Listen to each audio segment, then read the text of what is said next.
کیا یہ بے نتیجہ ہیں جو ٹاکس ہوئے ہیں اسلام آباد کے اندر، اور اس کے بعد کیا ہے، وے فارورڈ کیا ہے؟ تو بہت شکریہ آپ نے مجھے وقت دیا ڈاکٹر صاحب۔ سوال یہ ہے کہ سب لوگ ایک امپریشن یہ ہے، اور پھر آپ نے دیکھا کہ جو ٹویٹس وغیرہ آ رہے ہیں کہ شاید یہ ٹاکس جو ہیں یہ بے نتیجہ تھیں، اس کا کوئی نتیجہ نہیں نکل سکا۔ Do you agree with this question کہ بھئی اب تو اس کے بعد کوئی بات چیت نہیں ہوگی؟ میں یہ سمجھتا ہوں کہ یہ جو پیس کی طرف ایک پوٹینشیل سٹرونگ زینہ جا رہا ہے اس جانب، یہ اس کا بہت ہی اہم پہلا قدم تھا۔ پہلا قدم کیوں امپورٹنٹ ہوتا ہے؟ کیونکہ وہ فاؤنڈیشن کے اوپر پہلا قدم ہے۔ اگر فاؤنڈیشن ہی نہیں ہے تو اگلے قدم کیا چلیں گے؟ بالکل۔ تو میں یہ سمجھتا ہوں کہ اب آپ دیکھیے، میرا یہ ذاتی ویو یہ ہے کہ یا ایجپٹ میں یا ٹرکی میں اس کا پارٹ 2 ہوگا، پارٹ 3 ہوگا۔ پاکستان نے اپنا کام کر دیا۔ پاکستان نے اس کو نتیجہ خیز بنانے کے لیے جو کچھ اس میں توانائی لگ سکتی تھی، دیکھیں امریکہ کے، آپ مجھے بتائیں پچھلے 10 سال میں امریکہ کا وزیر خارجہ بھی آپ کے ملک میں آیا؟ کوئی وزیر کون آیا؟ امریکہ کے وائس پریزیڈنٹ کا آنا، ایران کے لوگ ایک لرجانی صاحب مرحوم آئے تھے، کوئی اور ایک دو لوگ آگے، اتنے بڑے ڈیلیگیشن کا آنا، ان کو کیسے لے کر آنا، اس میں گارنٹیز ہوں گی، اس کے ایک ایک سٹیپ میں گارنٹیز ہیں۔ وہ جہاز کیسے آئیں گے، کہاں سے آئیں گے، وہ سیفلی واپس کیسے جائیں گے، کیونکہ ایسی ایول فورسز بھی تو موجود ہیں نا جو چاہتی ہیں کہ یہ سپوائل، یہ تباہ ہو جائے، یہ پیس نہ چلے، ہر طرف ایسے لوگ موجود ہیں۔ اس سب کے بیچ میں میں تو سمجھتا ہوں کہ it's a really important hopeful day, اور اس میں امید اب باقی دعا اور دوا دونوں ساتھ چلیں۔ اب اس میں جو دو مطالبے ہمیں نظر آتے ہیں، ایک تو اسٹیٹ آف ہرمز اور ایک یورینیم یا جو بھی ان کی جو جوہری طاقت ہے اس کے حوالے سے، تو آپ کیا سمجھتے ہیں کہ ایک ایکسٹریم پوزیشن ہے کہ آپ ختم کر دیں سب کچھ، اور آپ کوئی پروگرام نہیں، کوئی ایٹم بم نہیں، کوئی کسی طرح کی کوئی جوہری توانائی آپ کے پاس نہیں ہوگی، اور گارنٹی وہ مانگ رہے ہیں؟ دوسرا، ایران گارنٹی مانگ رہا ہے کہ ان کے اوپر دوبارہ سے اٹیک نہیں کیا جائے گا۔ کون سی ایسے نکات ہو سکتے ہیں جہاں پہ کوئی ایک ایمرج کر سکتا ہے کوئی کنسنسس؟ جی میرا خیال ہے کہ سب سے اہم اس پورے پروسیس میں وہ لفظ ہے ٹرسٹ کا لفظ۔ ایران کی طرف سے بھی یہ کہا گیا ہے، امریکہ بھی جب یہ کہہ رہا ہے کہ آپ نیوکلیر ویپن کہیں کہ نہیں بنائیں گے، حالانکہ ہم یہ جانتے ہیں کہ ایران کے آیت اللہ خامنئی صاحب کا فتویٰ تھا نہیں بنانا، انہوں نے بارہا کہا نہیں بنانا، امریکہ کیوں یہ نہیں مان رہا؟ ٹرسٹ نہیں ہے۔ ایران اب یہ کہہ رہا ہے کہ آپ ہم پہ ٹرسٹ کریں تو ہم آگے چلیں گے، اور آپ بتائیں کہ آپ کون سے وہ اقدامات کریں گے جس سے ہمیں یہ یقین ہوگا کہ ہماری یہ ڈیل چلے گی۔ بات اعتماد کی ہے۔ اعتماد کیسے پیدا ہوتا ہے؟ گفتگو کرنے سے۔ گفتگو کا آغاز ہو گیا، اس لیے میں اس پہ ایمفسائز کر رہا ہوں اس گفتگو کے آغاز پہ کہ اعتماد کو بحال کرنے کا۔ دیکھیں امریکہ کے لیے ایران نیا نہیں ہے، ایران کے لیے امریکہ نیا نہیں ہے۔ ایک لمحے کے لیے اسلامک ریولوشن 79 سے پہلے جائیں، اس پورے خطے میں، ریجن میں امریکہ کا سب سے ٹرسٹڈ اسٹیٹ جو تھا، لوگ تو وہی ہیں نا، انہوں نے حجاب لے لیا، داڑھی رکھ لی، لوگ جو مائنڈ سیٹ ہے، سیولائزیشن جو ہے وہ بڑی اسٹرانگ سیولائزیشن ہے، وہ بڑی ویل انٹرنچڈ ہے، آرٹ میں، میوزک میں، پوئٹری میں، پولیٹیکل فلسفی میں، وہ سیولائزیشن کی بنیادیں بڑی اسٹرانگ ہیں ایران کی۔ اس سیولائزیشن کو امریکہ جانتا ہے، اور امریکہ کے کی امپورٹنس ایران جانتا ہے، اس لیے ٹرسٹ کا مسئلہ ہے۔ یہ گفتگو شروع ہوئی ہے، یہ اگر ایک سیکنڈ سٹیج ہوئی، تھرڈ سٹیج ہوئی، تو میرا یہ خیال ہے اور امید ہے اور دعا ہے کہ اس ٹرسٹ میں اضافہ دیکھیں گے آپ۔ اور اس کا پاکستان کو اب تک کا جو پروسیس ہوا ہے، جس میں اگر آئندہ اگر پاکستان کے ساتھ بات چیت نہیں بھی ہوتی، یعنی اس کے پاکستان کے وینیو پہ نہیں ہوتی، تو آپ کو کیا لگتا ہے کہ پاکستان کس طرح سے فائدہ اٹھا سکتا ہے؟ کیونکہ یہ جو ساری طاقت پاکستان نے حاصل کی ہے، یا وہ ایک لائم لائٹ میں آ گیا پوری دنیا میں، اس کو ٹرانسلیٹ کیسے کیا جائے گا؟ یہ سب سے بڑا ہے۔ سب سے اہم سوال آپ نے یہی کیا ہے، اور بالکل بہت خوب ہے، اور ہمیشہ یہ اس حوالے سے اسی نظر سے دیکھا جانا چاہیے، کیونکہ خالی چودراہٹ تو کسی کام کی نہیں ہے اگر وہ آپ کو پاکستان کے قرضوں میں، پاکستان کی ولنریبلٹی میں ہیلپ نہیں کرتی۔ دیکھیے اس میں 2 یا 3 طریقے ہیں۔ ایک تو یہ ہے کہ جیسے ہی یہ پیس کی طرف بات زیادہ جائے گی تو آپ امیجیٹلی اس وقت پاکستان کو بینیفٹ، ایران کو بھی اس کی طرف سے پاکستان ایکسپیکٹ کر سکتا ہے، نیکسٹ ڈور نیبر ہے۔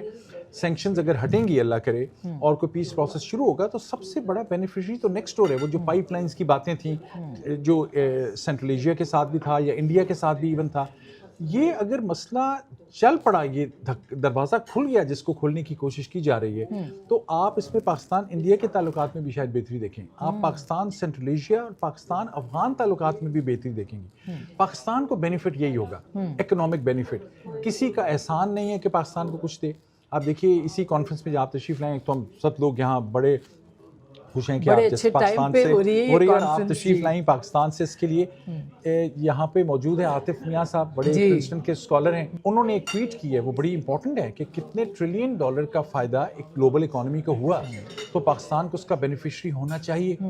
ٹرسٹ لیول آئے گا پاکستان میں. آپ یہ دیکھیے کہ دوحہ جب سینٹر بنا تھا افغان, طالبان اور امریکہ کی نیگوسیشن کے لیے, اور جب حماس سے کنورسیشن کے لیے بھی, اور جب دبئی نے بھی ایسا رول پلے کیا, ان ملکوں کو کتنا فائدہ ہوا. یہ جو وینیو ہے, یہ صرف وینیو ہے, لوکیشن نہیں ہے, یہ ذاتی تعلقات ہیں.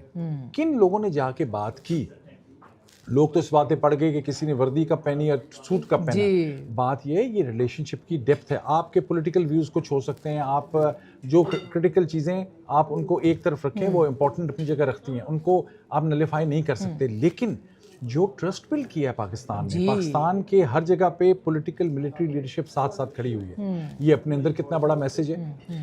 دونوں وہ ایک سرٹن پروٹوکالز کو بھی ذہن میں رکھا گیا ہے. ان لوگوں نے ٹرسٹ کیا ہے نا, امریکہ نے بھی. اور امریکہ کا ٹرسٹ, جو امریکہ کے صدر صاحب ڈائریکٹلی آرمی چیف کی, دنیا کا کون اور کسی ملک کا ملٹری لیڈر ہے جس کا وہ کال لیں. حالانکہ امریکن اعتبار سے بڑی کنٹروورشل بات ہے. امریکہ کیونکہ ایک ڈیموکریسی ہے, جیسے بھی اس میں اتار چڑھاؤ ہیں وہ ایک الگ بحث ہے. امریکہ میں آپ کو یاد ہوگا پریزیڈنٹ کلنٹن پاکستان آئے تھے, جنرل مشرف کو ملے تھے. ایک تصویر مجھے آپ دکھا دیں جنرل مشرف کی پریزیڈنٹ کلنٹن کی. نہیں ہے, کیونکہ وہ کہتے تھے ملٹری ڈکٹیٹر کے ساتھ امریکہ کا صدر وہ آئے, انہوں نے تقریر کی, وہ بھی یوٹیوب پہ موجود ہے.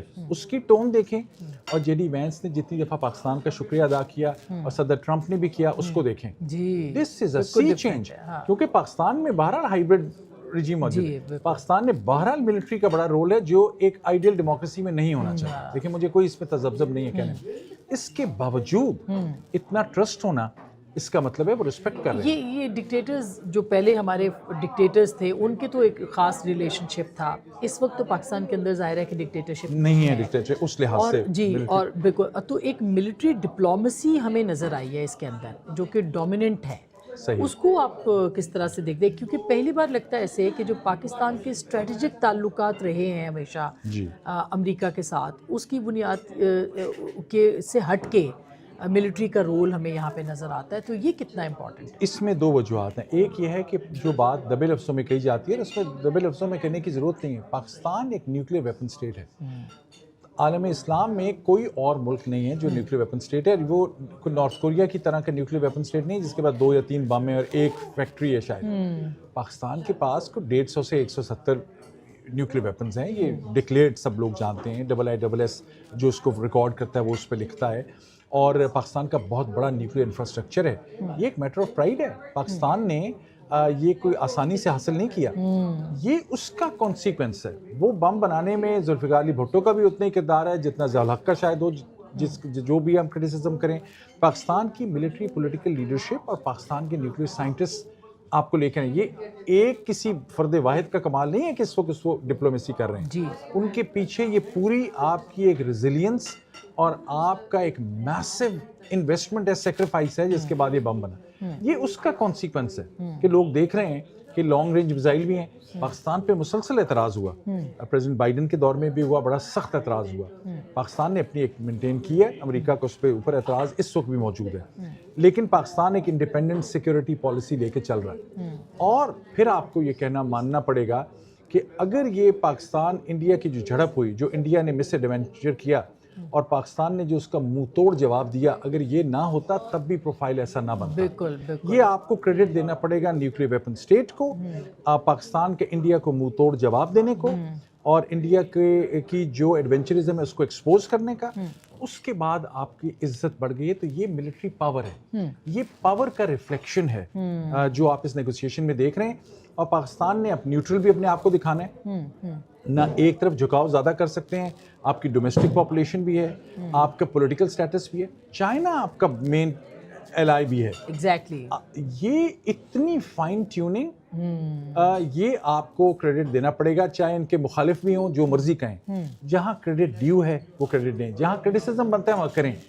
یہ پاکستان نے جو ڈپلومیسی لی ہے, اب اس کو کنورٹ, جو آپ کے سوال پہ واپس آتے ہیں, یہ تبھی ہوگا جب پاکستان دوحہ کی طرح, دبئی کی طرح, عمان کی طرح اس ڈپلومیسی کا وینیو دینے کا مقصد یہ ہے کہ اس کے بعد آپ کو وہاں پر لوگوں کو کہنا پڑے, جس سے بھی بات ہوگی اسی میٹنگ میں آپ کہیں گے آپ اکنامک انویسٹمنٹ کیا لے کے آ رہے ہیں. ابھی ایک پینل تھا جس میں پاکستان سے جو لوگ ہیں انہوں نے یہ بات کہی ہے, نا ربانی خیر صاحبہ نے کہی, معید یوسف نے کہی, اور صحیح کہا کہ اس کا امیجیٹ امپیکٹ یہ ہوگا کہ آپ جس سے بھی بات کریں گے آپ ساتھ ساتھ اس لمبی لسٹ میں اپنی انویسٹمنٹ کی, بینکنگ چینلز کی, یہ بات بھی کریں.